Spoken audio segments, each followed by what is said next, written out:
E nós estamos aqui com o André Trigueiro. Ele está lançando o livro Viver é a Melhor Opção, a prevenção do suicídio no Brasil e no mundo. O livro que sai pela editora Correio Fraterno. Esse é um evento que foi gravado em São Paulo, num talk show na segunda-feira. Está sendo exibido no sábado à tarde, casa cheia, o que é sempre uma alegria, né? Uma honra muito grande receber os ouvintes num evento como esse. André Trigueiro, muito legal estar aqui do seu lado novamente. Uma boa noite, já que estamos gravando à noite, uma boa tarde para os ouvintes que estão nos acompanhando pela emissora. Prazer estar aqui para tratar de um assunto muito importante.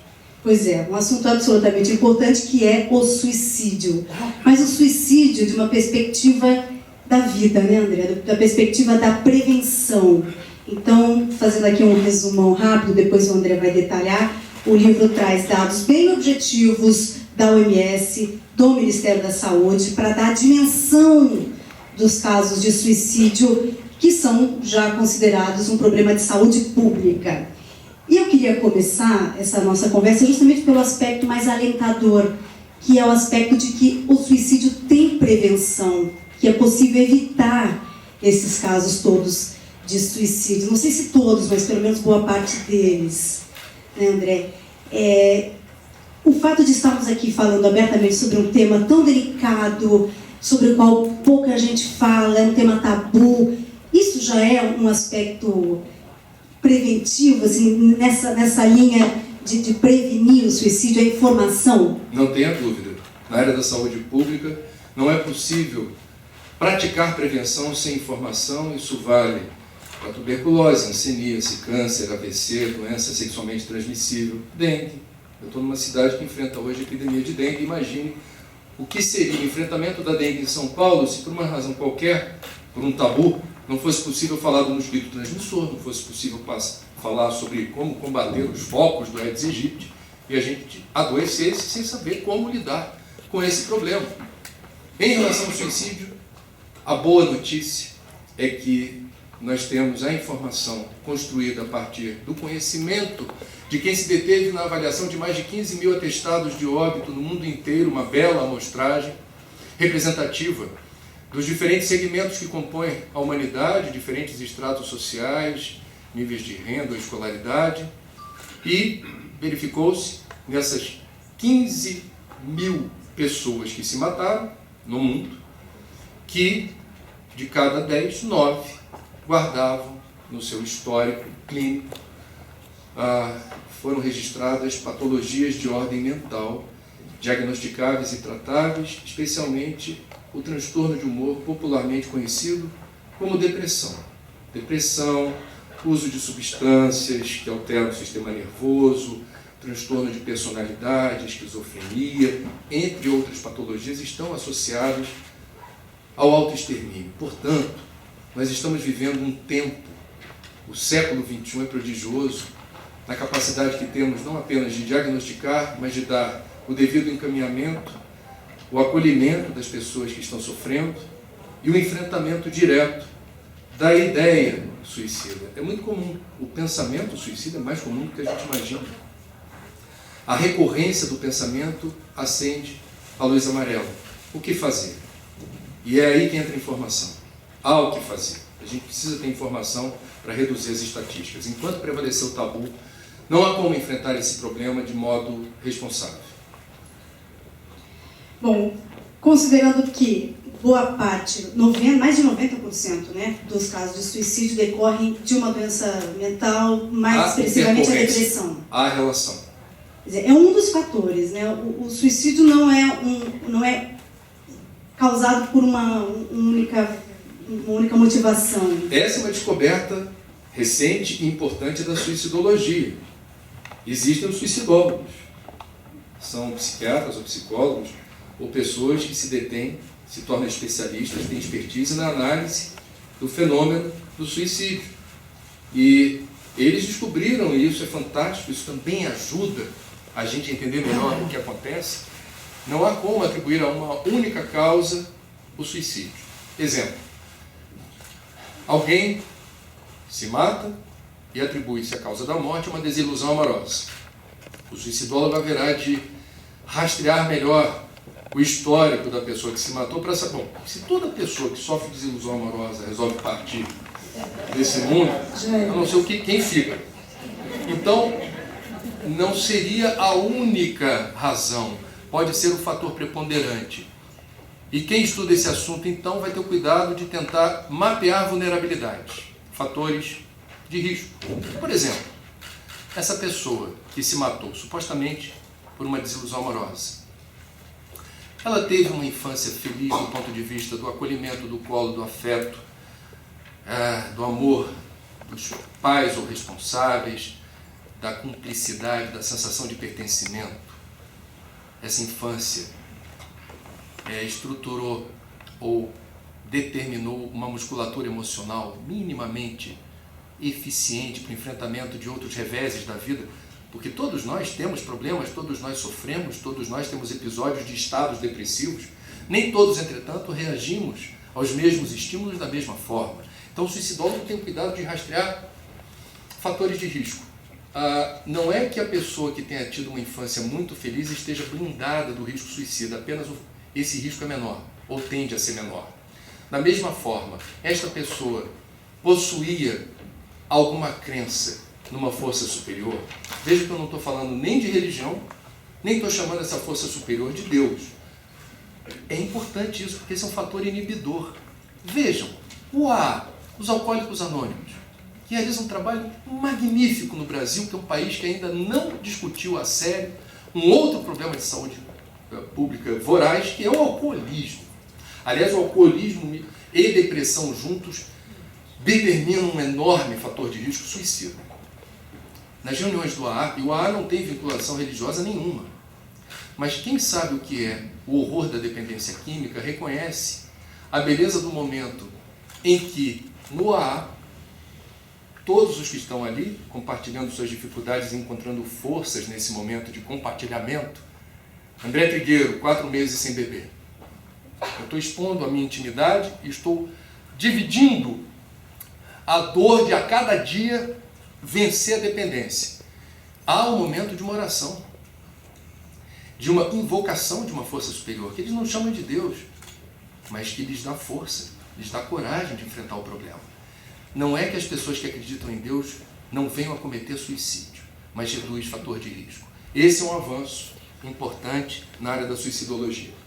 Bom, e falando em prevenção, a Vera faz uma pergunta aqui. Quais são os sinais indiretos que, mesmo que não sejam perceptíveis, enfim, claramente perceptíveis, que levam um indicativo de que a pessoa possa cometer o suicídio? E como que as pessoas podem ajudar? As pessoas da família, os amigos?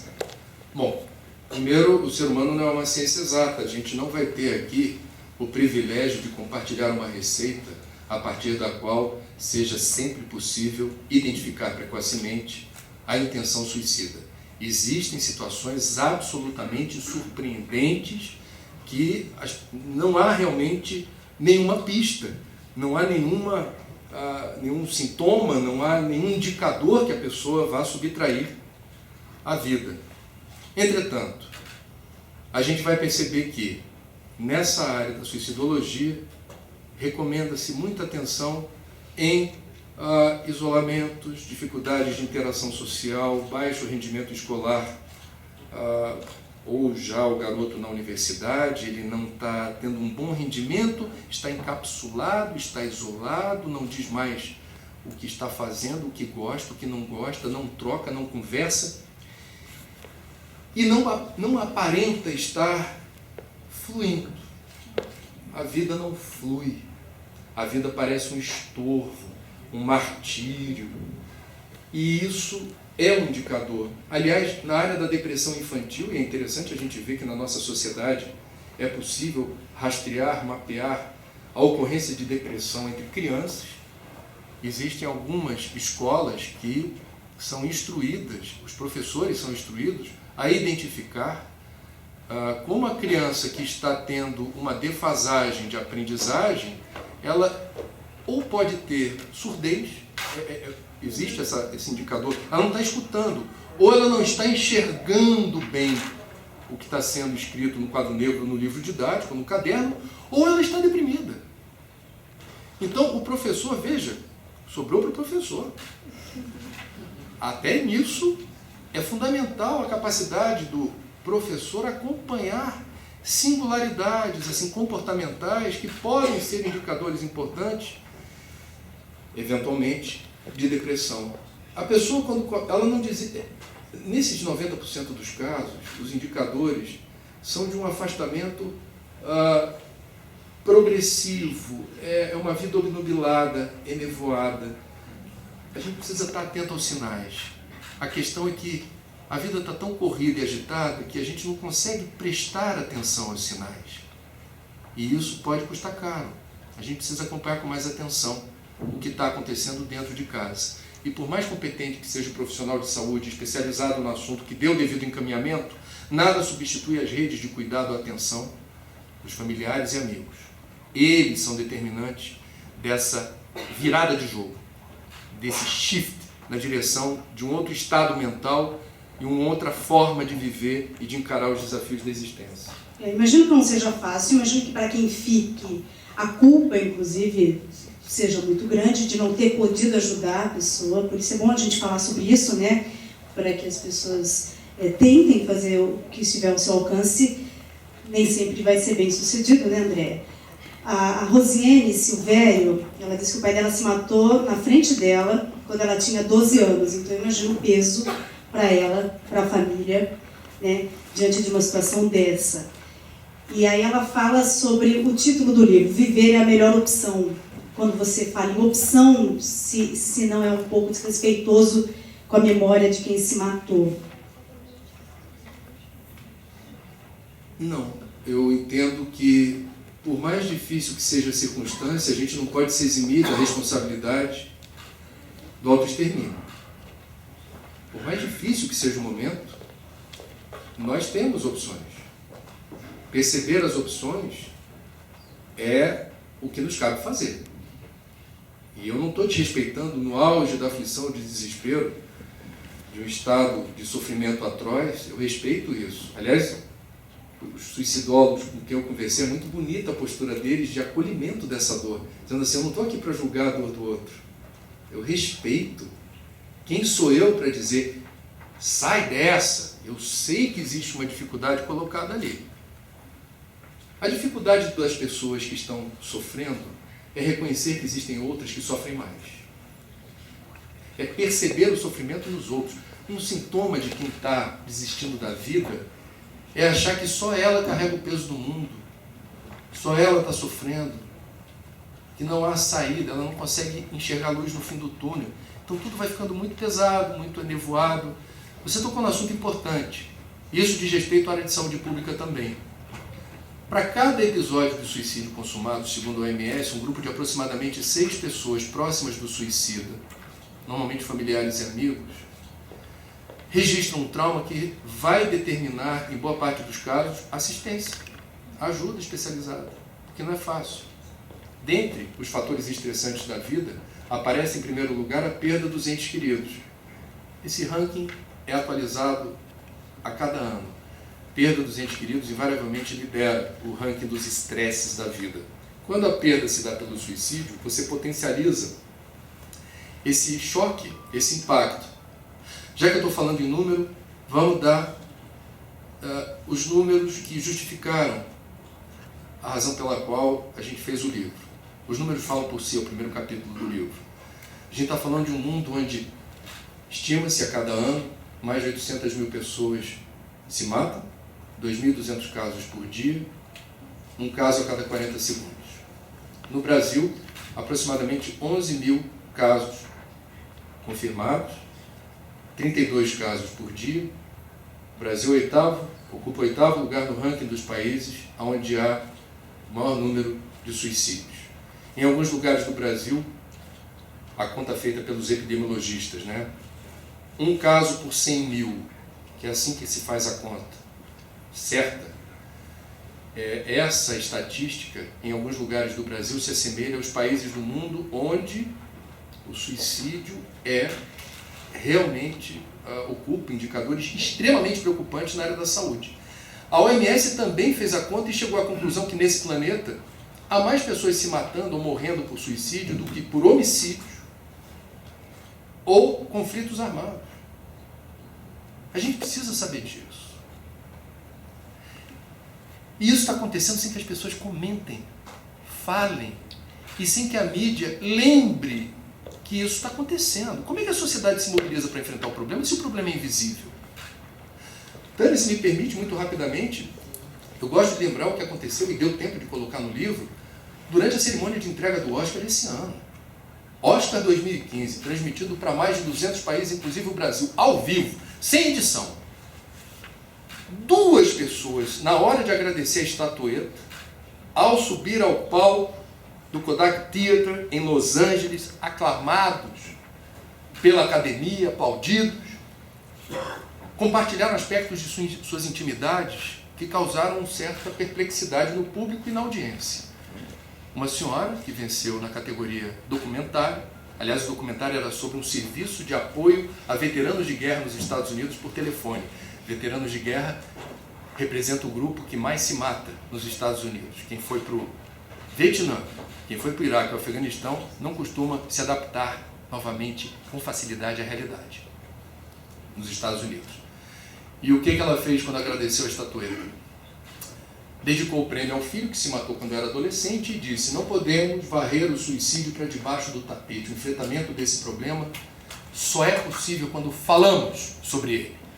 Saiu do palco, o povo protocolarmente aplaudiu, achando um tanto estranho aquele discurso e vendo a coragem daquela mulher compartilhar algo de sua intimidade que normalmente quem tem na família caso de suicídio não gosta de falar para o mundo inteiro. Vamos combinar. Duas ou três categorias depois, sobe ao palco um jovem de 26 anos, vencedor do Oscar na categoria Melhor Roteiro Original. E lá vem outra surpresa. Isso não tem precedente na história do Oscar. Esse rapaz disse: eu tentei me matar quando tinha 16 anos. Coisa de gente freak, expressão para gente esquisita, segundo os americanos, deslocada, sem sensação de pertencimento. Mas eu me mantive firme, segui em frente, e aqui estou. E estou para dizer, para todas as pessoas que também se sentem freak e não têm sensação de pertencimento, que se mantenham firmes, continuem vivendo, para um dia chegarem em um lugar parecido onde eu estou hoje, e possam dizer para outras pessoas o que eu estou dizendo para vocês. Ele fez uma conclamação em favor da vida na condição de sobrevivente de si mesmo. Isso não teve a menor repercussão no Brasil. Lá fora teve. Está no livro. Quem quiser, checa a historinha em detalhes. Muita gente achou estranho, muita gente pode ter achado inapropriado. A OMS adorou. André, antes do intervalo, o André Trigueiro, que está lançando o livro Viver é a Melhor Opção, a Prevenção do Suicídio no Brasil e no Mundo. A Cláudia diz o seguinte: a minha irmã se suicidou com um quadro de depressão pós-parto em tratamento. E acho que, com exceções, os psiquiatras não tomam para si a responsabilidade de prevenir o suicídio, dizendo que o ser humano é imprevisível. Existe também uma linha de pensamento psiquiátrico que considera o suicida como alguém que irremediavelmente está fadado a cometer o ato suicida, não é, André? O que eu pude apurar fazendo o livro, só um parêntese, suicídio por depressão pós-parto é assunto de um outro livro da editora Correio Fraterno, que eu tive, aliás, o privilégio de prefaciar. O que a gente está vendo no Brasil? Eu fiz entrevistas com técnicos do Ministério da Saúde encarregados dessa área da saúde mental. Resumindo para vocês, o Brasil é um dos 28 países do mundo que tem, segundo a OMS, Estratégia Nacional de Prevenção do Suicídio. A política pública existe no papel. Qual é o encaminhamento oficial? Qual é a recomendação, ministro, secretário, que se dá para a pessoa que tem a ideia suicida recorrente ou é uma sobrevivente de si mesma? Procure os CAPs, os Centros de Atenção Psicossociais. Muito bem. E o que deveria acontecer nos CAPs? O acolhimento de quem vive essa situação. O que eu ouvi de um médico do Centro de Atenção Psicossocial de Santa Maria, Rio Grande do Sul, onde a gente fez o lançamento do livro? Não funciona, André. Não funciona porque muitos de nós não sabemos lidar com pessoas assim. Não funciona porque muitos de nós desrespeitamos pessoas assim. E aí eu vi isso num livro lançado pela unidade da Fundação Oswaldo Cruz no Rio, que é um núcleo de estudos de suicídio, coordenado pelo Dr. Estelita Lins, que reproduz, entre aspas, a reação de um profissional de saúde vendo uma pessoa com politraumatismo. Ela tentou se matar, não conseguiu, ficou toda com os ossinhos quebrados. Quem estava cuidando dela era um ortopedista. E alguém da enfermaria olhou para esse paciente, sabendo que ele tentou se matar, e disse: você está ocupando o leito de uma pessoa que quer viver. Da próxima vez, faça direito esse serviço. O que é isso? Profissional de saúde. Eu só estou expondo aqui as vísceras de um sistema onde no papel a OMS reconhece que existe uma estratégia nacional de prevenção do suicídio, e no dia a dia há uma inabilidade ou uma não qualificação apropriada. Isso vem da universidade. Na universidade falta informação. Eu não quero generalizar, seria estupidez da minha parte, mas os técnicos que eu ouvi falaram: já na universidade a gente se omite em relação não apenas à prevenção, mas à pós-venção, que não é só o ortopedista que tem que cuidar daquele paciente todo quebrado no leito. Ele precisa de uma assistência multidisciplinar. Você precisa chamar a família, você tem que agendar encontros periódicos para dar a devida assistência, o acolhimento, porque basta uma tentativa para aumentar exponencialmente o risco daquela pessoa realizar uma segunda. Não é dar um tapinha no ombro no final, quando for dar alta, levanta, dá um tapinha no ombro. Não faça mais isso, hein? Não funciona assim. Não é assim que se faz política pública de prevenção. Um dos objetivos do livro é denunciar, eu diria, um estado de inoperância na área da saúde pública, no acolhimento de quem precisa de ajuda, e não é de uma ajuda qualquer, é de uma ajuda emergencial. Não se posterga, não se adia esse tipo de assistência. Esse é o mérito do CVV. Bom, André, você falou já sobre o papel da família, dos amigos, o papel que não é bem executado pelas redes de proteção oficiais, né, de saúde, infelizmente deixa muito a desejar. E aí eu queria que você falasse um pouco do CVV. Tem alguns ouvintes aqui que mandaram até perguntas, o Randel Lara, deve ser Randel Lara, e a Vera, sobre a importância de uma instituição como o CVV, como você conheceu o CVV. Não é de hoje, né, que você tem uma militância nessa área. Em 1999, no Rio de Janeiro, fiz amigos no CVV. Todo o serviço voluntário tem seu mérito, a sua nobreza, mas eu não conheço nenhum que preste um serviço tão emergencial, importante, de forma tão altruísta quanto o CVV. O CVV existe desde 1962 no Brasil. O primeiro posto foi fundado aqui em São Paulo, aqui em Bela Vista, se eu não estiver enganado, nas imediações desse teatro. E a gente percebe no CVV algo fundamental, que é a longevidade, a credibilidade e o nível de eficiência de um serviço aparentemente despretensioso. O que faz o voluntário do CVV? Ouve, acolhe uma ligação ou uma mensagem pela internet. E daí? Que diferença isso faz? Uma sociedade que não sabe escutar, toda. Porque o desabafo, isso eu ouvi de um psicoterapeuta do Ministério da Saúde que visitou um posto do CVV, e ele, olhando como se dava atendimento e conhecendo os princípios desse trabalho, falou: efetivamente, vocês realizam um serviço de utilidade pública. O povo do CVV já sabe disso. Sabe por quê? Porque o Ministério da Saúde reconhece e recomendou à Anatel que o CVV usasse 3 dígitos, tal qual bombeiros, defesa civil, polícia. 141. Só pode usar 3 dígitos, não é para quem quer, é para quem pode. O CVV tem autoridade moral para fazer isso, desse jeito. Sem muita divulgação na mídia, recebe aproximadamente 800 mil ligações por ano. Basta ter mais de 18 anos, boa vontade, se submeter a um treinamento, um processo seletivo, e está lá esperando a ligação. E o que o voluntário do CVV oferece além da escuta amorosa? Sigilo, não diretividade, ele não vai interferir na forma, não vai dar receita, não vai interpelar a pessoa pedindo que ela faça isso ou aquilo. Eu vou reproduzir hipoteticamente, sem prejuízo do sigilo, uma provável situação envolvendo voluntário do CVV. Se eu bem entendi o que dizem no treinamento. Uma pessoa liga em tom desafiador e diz: eu estou pronto para me matar, preparei tudo aqui, mas estou ligando para vocês para dizer se eu devo ou não devo fazer. Prova que eu estou errado. Tom desafiador. O voluntário do CVV provavelmente vai dizer: nossa, pelo que eu estou percebendo, você está passando por um momento muito difícil, mesmo. Você quer falar sobre isso? Às vezes são longos minutos em silêncio. Quem ligou é que vai determinar o momento de desligar. E o voluntário do CVV está esperando. Essa é a escuta amorosa. Estou pronto para ouvir. Cássia Kiss, famosa atriz, deu um depoimento muito interessante, certa vez, e surpreendente para os voluntários do CVV, quando foram recrutados alguns artistas, pedimos a gentileza deles compartilharem fotos deles e algumas mensagens de apoio ao CVV. A Cássia Kiss podia dizer assim: o CVV é o máximo, adoro o CVV. Ela falou assim: anos atrás eu estava confusa, me sentindo desconectada do mundo, coisa de quem não se sente útil para a sociedade. Liguei para o CVV, estou viva e integrada. E o povo do CVV ficou maravilhado. Por quê?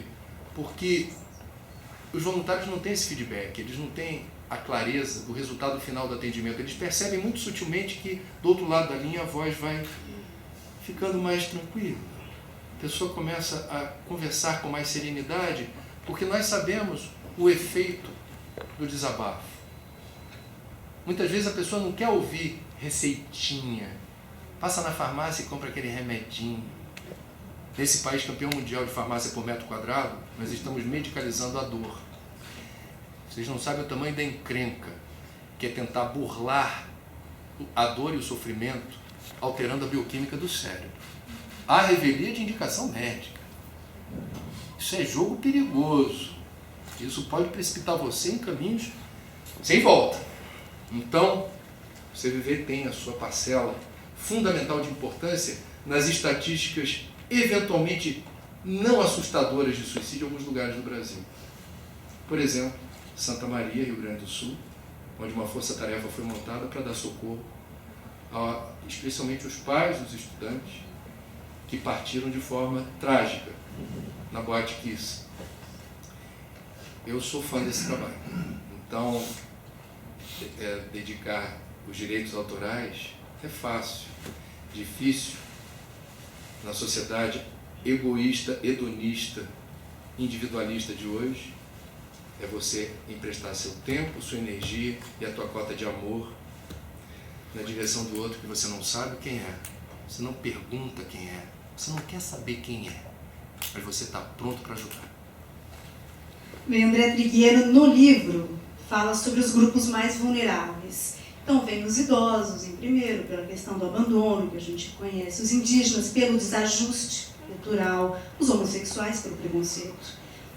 E os jovens, e chama muito a atenção esse aspecto, tem crescido o número de casos de homicídio entre os jovens, né, André? Por quê? De suicídio entre os jovens, por quê?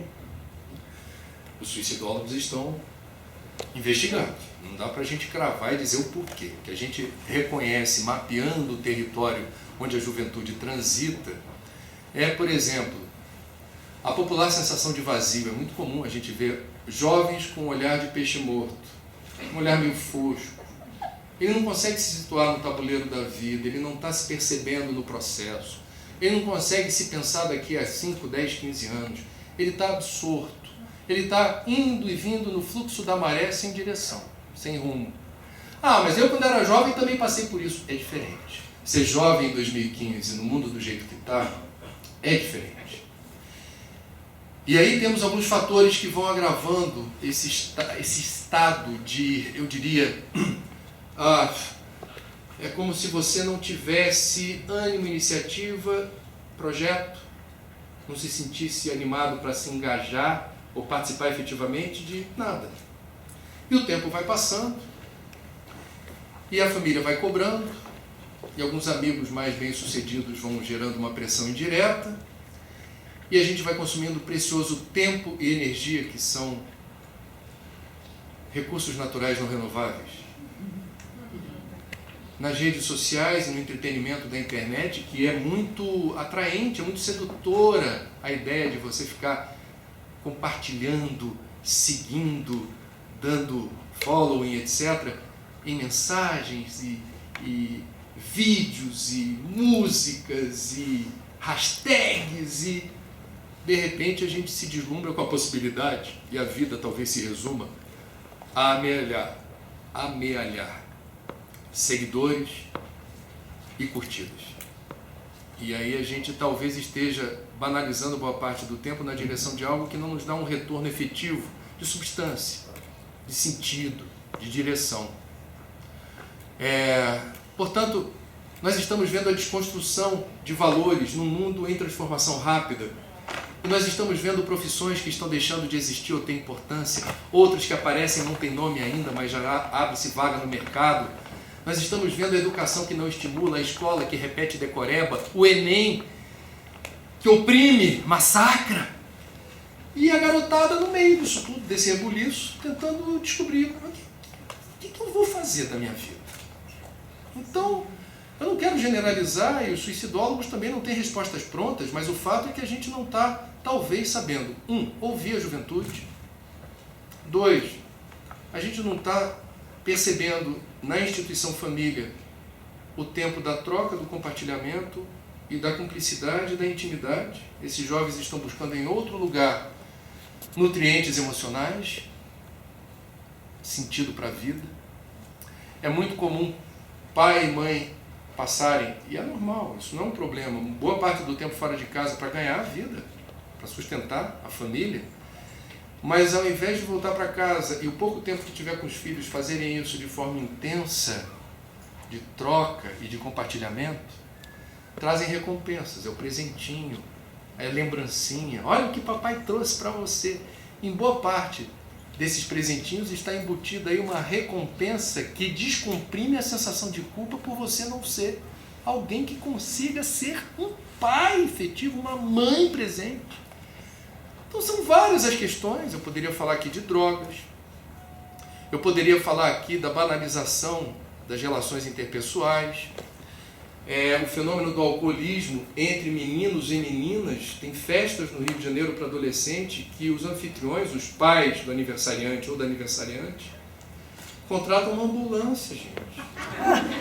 Vocês estão rindo, mas é verdade. A gente fez uma reportagem no Bom Dia Brasil sobre isso. Então, tem questões comportamentais muito preocupantes que talvez sinalizem essa dispersão.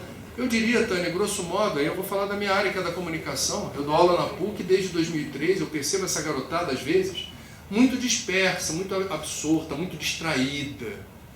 O mundo está com muitos estímulos sensoriais. A gente está prestando atenção em muita coisa ao mesmo tempo e, por vezes, não consegue focar no que interessa. Acho que isso agrava. Tem site que dá o caminho das pedras, né?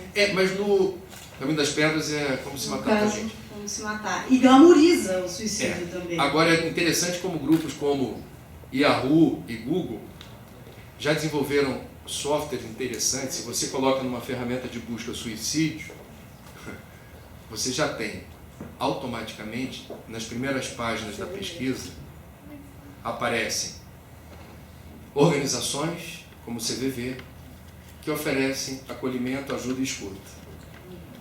Então nós temos a luz e as sombras, o bem e o mal, travando batalhas em todos os campos, inclusive na internet, tentando de alguma forma fazer chegar primeiro a informação em favor da vida.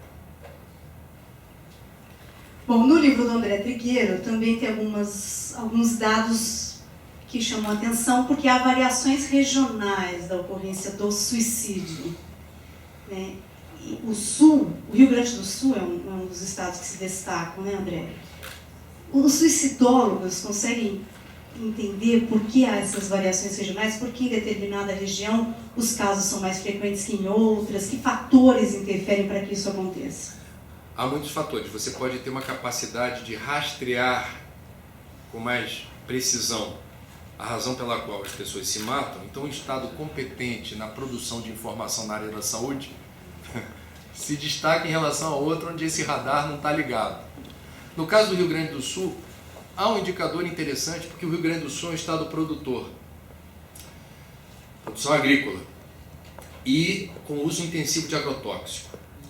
E você já tem muitos elementos de convicção para afirmar que, em boa parte dos casos, o suicídio está associado à inalação de substâncias voláteis desprendidas da manipulação do veneno, em que agricultores desavisados, por vezes manipulando agrotóxico proibido no Brasil, ou que ele não sabe ler a bula em inglês e faz a manipulação de maneira equivocada, ele, inalando essas substâncias, altera a bioquímica do cérebro e mergulha em estado de depressão. Agora, o Rio Grande do Sul também desenvolveu mecanismos interessantes de rastreamento de risco suicida. Existe um trabalho que no livro a gente mostra, que junta polícia, bombeiros, defesa civil, CVV, Emater, ajuda agronômica, auxílio para aumentar a produtividade, etc. Então, o técnico da Emater visita regularmente as propriedades e ele tem a instrução de perceber se um agricultor estiver com sintomas de depressão, ele vai reportar isso para a área de saúde, que imediatamente entra no circuito para tentar primeiro descobrir se de fato o que o camarada da Emater falou faz sentido. Tem alguém aqui que não está mais trabalhando, está de cama, está prostrado, está doente, para você oferecer pontualmente assistência. Veja como a informação é importante. No Rio de Janeiro, a Universidade do Estado do Rio de Janeiro, para quem mora no Rio, é um lugar conhecido por ser palco de registros que eram frequentes de suicídio. E a universidade, como várias instituições onde esses episódios se repetem, não quer falar sobre isso, vem o estigma, vem o tabu, não fala. Está todo mundo chocado, está todo mundo impressionado, mas é melhor não falar, não fala disso, aqui é proibido falar disso. A UERJ resolveu virar o jogo, promoveu um encontro, mais de um encontro, reunindo corpo docente, funcionários, alunos, trouxe especialistas de fora para tentar... Como é que a gente enfrenta esse problema aqui? Primeira providência, a gente não vai fingir que não existe, a gente vai encarar. Segunda providência, a gente vai promover palestras aqui dentro para ver como é que qual é o jeito certo da gente enfrentar esse problema e tentar descobrir por que isso está acontecendo dentro da universidade, que é o campus aberto, não é fechado, qualquer pessoa entra ali. Tem escadas que levam para os andares mais altos, onde as pessoas se precipitam no abismo. E ali desenvolveram um curso de arquitetura preventiva, que é o que fizeram no Golden Gate em São Francisco. Golden Gate em São Francisco também é conhecida a ponte como um lugar onde algumas pessoas se precipitam no abismo com a intenção de subtrair a existência. O que fizeram no Golden Gate? Dificultaram o projeto suicida. Então quem for pular lá de cima vai se machucar, mas não vai dar certo. Não vai pensar 3 vezes antes de pular, porque eles colocaram redes, anteparos, para que a pessoa, não, aqui não vai dar. Na UERJ também estão instalando telas protetoras para reduzir. E o que o livro traz de informação na área da suicidologia? Curioso. Certas pessoas, quando decidem, por uma razão qualquer, desequilibrada, atormentada, se matar, elas não estão dispostas a fazer isso de qualquer jeito. Então, quando você elimina certos meios que permitem alcançar aquele objetivo, você reduz a estatística. Há um caso interessante, por exemplo, na composição do gás de Londres. Muita gente inalava o gás com a intenção de se matar e havia uma substância presente no gás que determinava essa letalidade rápida. O que as autoridades fizeram? Retiraram essa substância e o gás continuou sendo um gás combustível e as pessoas não aguentavam respirar aquele gás muito tempo. Reduziu drasticamente a taxa de suicídio porque aquelas pessoas não suportavam inalar o gás. O gás estava melhor antes, agora está insuportável. Por que policiais, militares, forças armadas, a estatística de suicídio tende a ser grande? Porque a arma está perto. Se eu estou deprimido, se eu estou de mal com a vida, se hoje eu não estou feliz e eu tenho uma arma no porta-luva do carro ou na gaveta de casa, é claro que isso, em certa medida, funciona como um elemento indutor.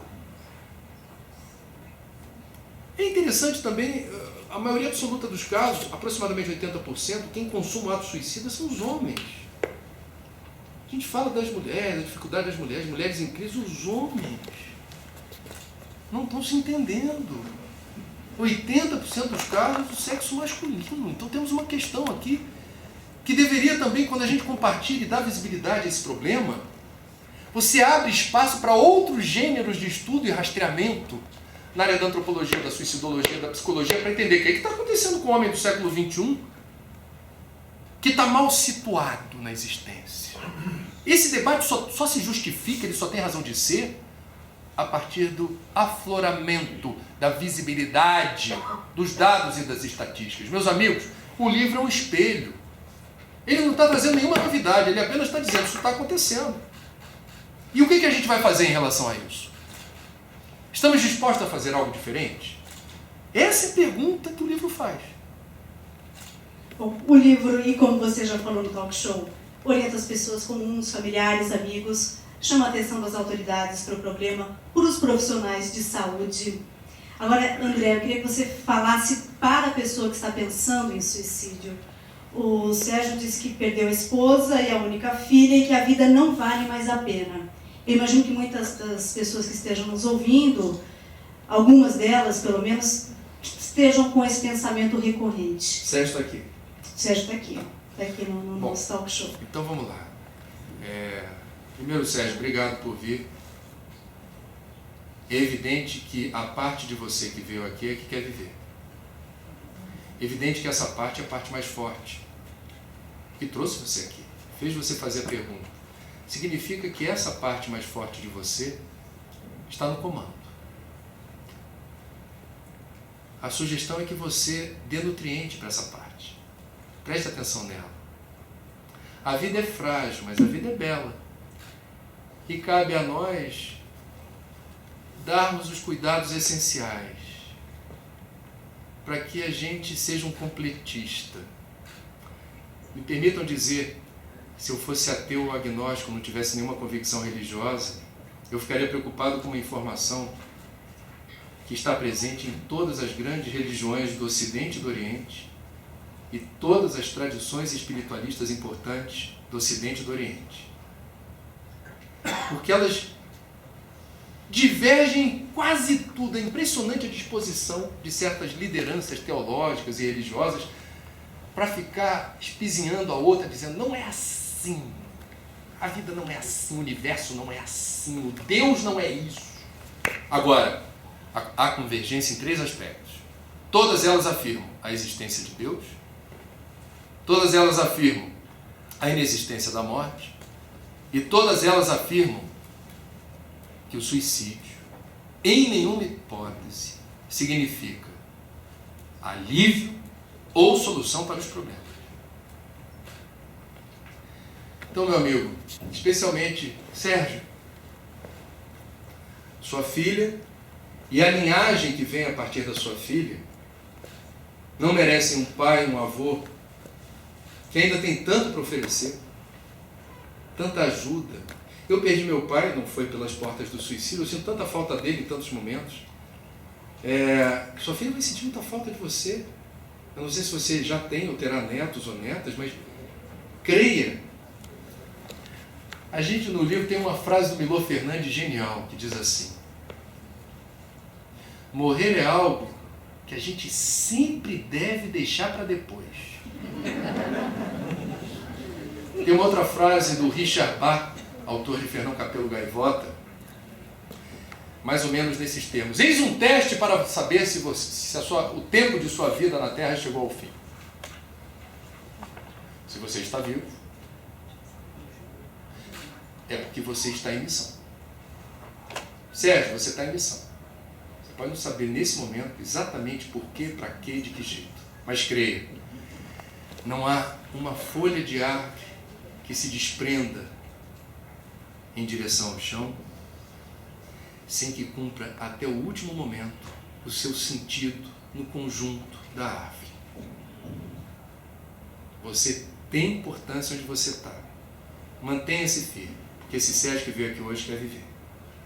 Isso. Bom, você fala, André Trigueiro, no final do seu livro, sobre o aspecto religioso, né? Você já nos nos antecipou aqui que todas as religiões convergem, né, contra o suicídio, a opção pelo suicídio. Mas aí você fecha um pouco mais o foco no livro sobre a concepção espírita do suicídio. Tem algum aspecto que você queira destacar aqui para a gente fechar? Bom, primeiro deixa claro que são duas partes do livro que não se misturam. Ou seja, a maior parte do livro versa sobre, como você já disse, os assuntos da suicidologia, da psicologia, da psicanálise, da psiquiatria, dados, estatísticas, informações relevantes para a gente construir a convicção de que é possível prevenir suicídios e apresentar os meios para alcançar esse objetivo e onde, em que lugares do mundo ou do Brasil isso está acontecendo. Prevenção na veia, na prática. Segunda parte do livro, para quem quiser, segue viagem.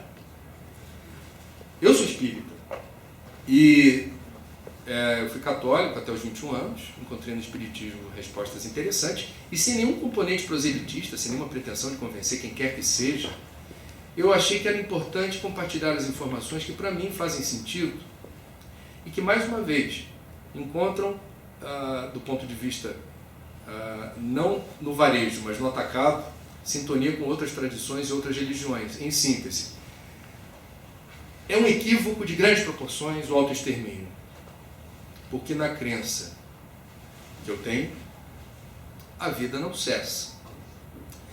E a primeira decepção do suicídio é se deparar com a vida do outro lado, esgarçada. Porque, na verdade, a gente não nasce para se matar. E quem deliberadamente precipita o retorno à pátria espiritual, aborta um projeto existencial que tem sentido, tem uma razão de ser.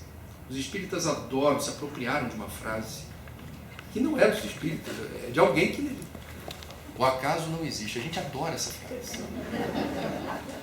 A gente pega, você vai ver em carro assim, o acaso não existe, lê Kardec. A gente se apropriou mesmo, não pagou copyright para ninguém. Não é só espírita que diz isso, mas o fato é que pra gente, quando lê uma frase do Einstein, por exemplo, quando Einstein diz Deus não joga dados, pra gente isso tem muito sentido. Portanto, viver é um privilégio, não foi fácil chegar até aqui, estamos aqui na existência, no usufruto das nossas faculdades mentais e emocionais para fazer bom uso delas. E o melhor uso que a gente pode fazer é emprestar essa energia vital na direção da vida. A nossa e a dos demais. Existe um psicólogo no Rio de Janeiro que não é espírita, que é comentarista de uma rádio popular, lá do Rio. Ele gosta de dizer o seguinte: todo mundo com depressão que me procura no consultório e me pergunta, doutor, eu não aguento mais, o que eu posso fazer para sair desse buraco? Aí ele gosta de dizer assim: bom, já que você perguntou, você já foi alguma vez voluntário em algum trabalho? Aí a pessoa fica horrorizada, fala assim: eu não estou entendendo a pergunta que o senhor está me fazendo.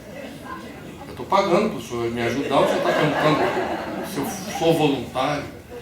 Eles não, porque vários dos meus pacientes que aceitaram a recomendação para trabalhar em alguma obra qualquer, em qualquer lugar, que ela se sinta útil, e que ela, no tempo que ela desejar, consagrar a energia que ela tem na direção do outro, aquele tempo ela deixa de pensar no próprio umbigo, na própria dor, no próprio sofrimento, nos flagelos, nos obstáculos, nas limitações, nas desgraças, nas impossibilidades, nas tristezas, para pensar no outro. O efeito terapêutico disso é devastador do ponto de vista positivo. É devastador para a dor. E é Dr. Einbinder. E ele adora provocar os pacientes no sentido de, eu estou fazendo minha parte, a gente está aqui vendo qual seria, se for o caso, antidepressivo, ver se é o caso de ter uma assistência psicoterápica, mas você pode me ajudar nessa empreitada. Doe parte do seu tempo a quem sofre tanto ou mais do que você. E depois me conta como é que foi. A gente precisa ter a sensibilidade de perceber que num ato, numa fagulha de tempo, que a gente eventualmente entenda que o suicídio possa vir a ser a solução, não tem volta. Porque certos atos da vida você pode retroagir, voltar atrás, se arrepender, dizer, não quero mais isso. Não há volta para o suicídio. Uma reportagem do Globo, da década de 1980, jornalista é uma raça, né? Olha a pauta da reportagem. Vamos entrevistar os sobreviventes da Ponte Rio-Niterói. Quem pulou e não morreu. E aí a reportagem começa com uma curiosidade. Dependendo do lado do vão central, ou vai ser o caso registrado na delegacia de Niterói, ou na delegacia do Rio. Então, a reportagem foi nas duas delegacias, ouviu um grupo de pessoas sobreviventes de si mesmas, invariavelmente com graves sequelas, mas vivas. O repórter fez as mesmas perguntas para todos os sobreviventes. Uma das perguntas foi, olha a pergunta, quando você se lança e não dá para voltar, e ainda há alguns preciosos segundos, até se espatifar lá embaixo, o que você pensou? Todos responderam, eu me arrependi. Meus amigos, dentro de nós existe alguma luz, algum instinto de sobrevivência, alguma força, que é essa que trouxe o Sérgio hoje aqui, que sem atropelar o nosso livre-arbítrio, que é soberano, sugere, de forma mais ou menos ostensiva, viver é a melhor opção. Bem, André Trigueiro.